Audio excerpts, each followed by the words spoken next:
खबर रीवा जिले से है, जहां अपनी मांगों को लेकर अतिथि शिक्षकों ने उप मुख्यमंत्री के निज निवास का घेराव कर दिया।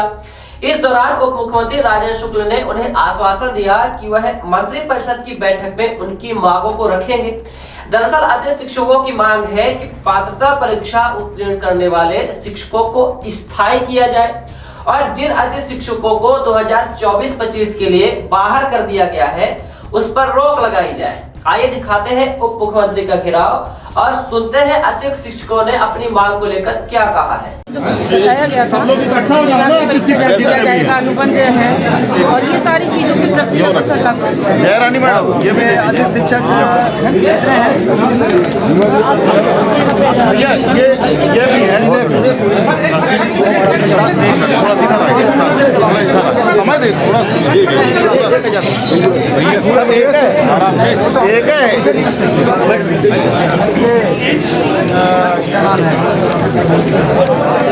ये भर्ती कौन किया आपको?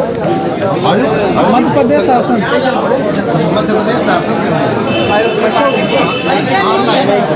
नहीं भैया, ये क्या है ऑफलाइन पहले होता है, ऑनलाइन भर्ती होती है तो हम लोग सब लोग ऑनलाइन स्कोर कार्ड के द्वारा और उसके बाद फिर ये कहा गया था कि हम लोग रहेंगे, पर अब क्या होता है कि अब नए नए जो लोग आ रहे हैं प्रमोशन से उससे हम लोग हट रहे हैं और पदोन्नति के द्वारा।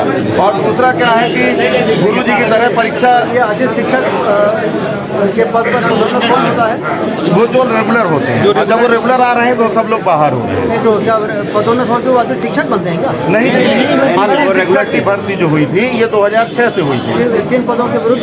वो जो जहाँ पे पद रिक्त है, वर्ग 1, 2, 3 सहायक अध्यापक, वरिष्ठ अध्यापक और वर्ग 1, इसमें 3 कैटेगरी है, वर्ग 1, 2, 3। तो वर्ग 1, 2, 3 की कैटेगरी है। और इनको प्राचार्य भर्ती करते थे कि नहीं ऑनलाइन होता है? पहले प्राचार्य पहले होता था प्राचार्य के द्वारा, लेकिन अब जो है तो उसके बाद 2018 से ऑनलाइन हो गया था। तो स्कोर कार्ड ये जो 1000 है इसमें ऑनलाइन वाले कितने हैं, प्राचार्य वाले कितने? पूरे ऑनलाइन कोई नहीं। ऑफलाइन का वेतन ऑफलाइन का वेतन जनरेट नहीं होता है। जो लोग ऑनलाइन है केवल ऑनलाइन का ही वेतन जनरेट होता है जी, और पूरे ऑनलाइन है और वो पूरा ट्रेजरी से पेमेंट आता है सब जी।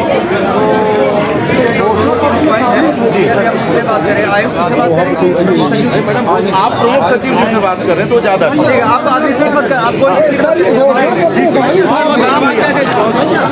हम लोगों का मुख्य मांगे ये थी कि जो अतिथि शिक्षक को 20 सत्र में हटाया जा रहा है उनको हटाया ना जाए, और दूसरा हम अतिथि शिक्षकों को गुरु जी की भांति पात्रता परीक्षा लेकर के नियमितीकरण किया जाए, क्योंकि हम लोग आज 17 साल से सब लोग कार्यरत हैं और हमारा भविष्य अंधकारमय हुआ जा रहा है। तो माननीय मुख्यमंत्री उप मुख्यमंत्री जी से मिल करके हमने यही बात कर रखी है कि आप हम लोगों के लिए भविष्य सुरक्षित करिए, कुछ अच्छा करने का प्रयास करें जी।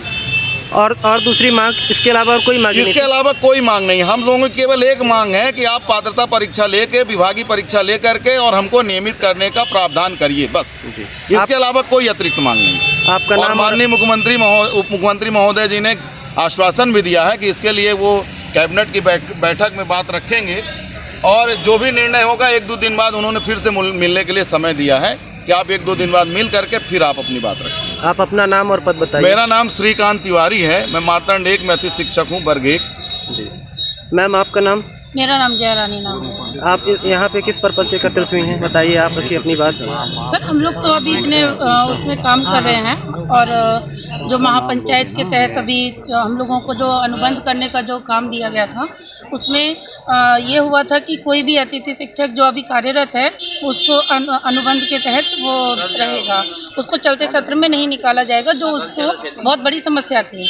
अभी 3 अक्टूबर को एक आदेश आया था जिसमें ये कहा गया था कि यदि जो नियमित शिक्षक जो प्रमोशन से या ट्रांसफ़र से कोई यदि वो रेगुलर टीचर आता है तो वहाँ अतिथि शिक्षक हटा दिया जाए, लेकिन तुरंत ही 4 अक्टूबर को आदेश आता है कि अतिथि शिक्षकों को नियमित शिक्षक आने के बावजूद भी अतिथि शिक्षक को हटाया नहीं जाएगा आगामी आदेश तक। लेकिन अभी बीसी की एक हफ्ते पहले बैठक हुई जिसमें मौखिक आदेश के तहत सभी जो अपने जिला शिक्षा अधिकारी हैं सब लोग अतिथि शिक्षकों को मौखिक आदेश के आधार पर, जबकि कोई भोपाल से कोई भी ऐसा आदेश नहीं आया है कि अतिथि शिक्षकों को हटाया जाए। सिर्फ ये बीसी की बैठक का वो लेकर चर्चा करके अपनी मनमानी करके सभी अतिथि शिक्षकों को कार्यमुक्त किए जा रहे हैं, जिनकी हम वेदना लेके हम उप मुख्यमंत्री जी के पास उनके निज निवास स्थान पर आए हैं। कैबिनेट में तो ये भी पास हो गया था कि मानदेय आप लोगों का डबल हो जाएगा। क्या मानदेय आप लोगों को डबल मिलने लगा या महीने की तारीख में कोई निश्चित ऐसा कुछ? नहीं सर, मानदेय तो मिला है सर सबको। नहीं मिला, जो बढ़ा हुआ मानदेय वो बिल्कुल नहीं मिला है। कई संकुलों मिला, कई में नहीं मिला है, लेकिन अभी तक उसके लिए कोई अक्टूबर से, बहुत जगह अक्टूबर से नहीं मिला है और वो भी बिल अभी जनरेट नहीं हुए हैं। कुछ जगह मिला होगा, अक्टूबर से ही मिला। सर अक्टूबर में भी जो सैलरी जो जी सर आप बताएं, मानदेय के संबंध में आप कुछ कह रहे थे? हाँ, अक्टूबर से मिला है और आगे मिलना है, पर अभी कोई पक्का नहीं है कब से मिलेगा, क्या मिलेगा। बजट के आधार पर और जी मैम अपना पद और परिचय बता दें। सर मैं रीवा में संभागीय अध्यक्ष, महिला संभागीय अध्यक्ष रीवा से हूँ। आप लोग यहाँ कितनी संख्या में उपस्थित हुए हैं माननीय जी के यहाँ? सर कम से कम 150 लोग हैं सर। बिल्कुल, जो महापंचायत में जो बैठक हुई थी उसमें सभी अतिथि शिक्षकों को बुलाया गया था। उसमें उन्होंने जो मुख्य बिंदु रखे थे जिसमें सिर्फ वेतन का ही एक मुद्दा उसमें पास किया गया है कैबिनेट में, और अतिथि शिक्षक जो है पेमेंट के पीछे उसमें उसकी उसका पूरा जीवन शैली उसमें लगा हुआ है, उससे उसका परिवार भी प्रभावित हो रहा है, उसके बच्चे भी आज उससे प्रभावित हो रहे हैं। आज चलते सत्र में अतिथि शिक्षक को वीसी की बैठक के आदेश के अनुसार, जो कि कोई मौखिक आदेश नहीं था, जबकि मुख्यमंत्री जी के द्वारा ये आदेश पूर्व में दिया जा चुका है कि जो नियमित शिक्षक आ भी जाए तो उसको अतिथि शिक्षक निकाला नहीं जाएगा। और इसी तरीके से सर, लेकिन अब ये जी सर बताएं, आप यहाँ माननीय उप मुख्यमंत्री जी के निवास में उपस्थित हुए इतनी संख्या में। गत महीनों जो महापंचायत का आयोजन भोपाल में 2 सितंबर को किया गया था, उसमें माननीय मुख्यमंत्री, हमारे जो मुख्यमंत्री शिवराज सिंह चौहान जी थे, उन्होंने कहा था कि अतिथि शिक्षकों का 1 वर्ष का अनुबंध होगा। साथ ही साथ जो अतिथि शिक्षक 9,000 पा रहे हैं उनकी पेमेंट 18 होगी, जो 7 पा रहे हैं उनकी 14 होगी, और जो 5 पा रहे हैं उनकी 10 होगी। साथ ही साथ 20 अंक उन्होंने देने का, बोनस अंक देने का आगामी परीक्षा में उन्होंने कहा था।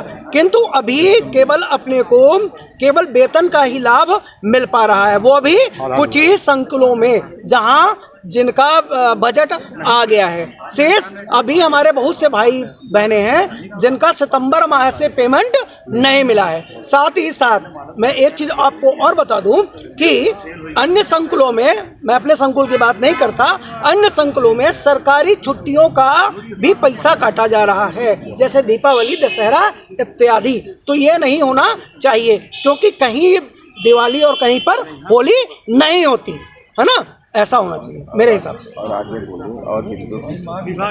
और हमारी मांग यही है कि बीच सत्र में हमारे जो भाई बंधु जहां भी हैं उनको निकाला ना जाए और विभागीय परीक्षा लेकर उनका भविष्य सुनिश्चित किया जाए। आपका नाम? मैं रोहिणी द्विवेदी, जिलाध्यक्ष रीवा। धन्यवाद सर।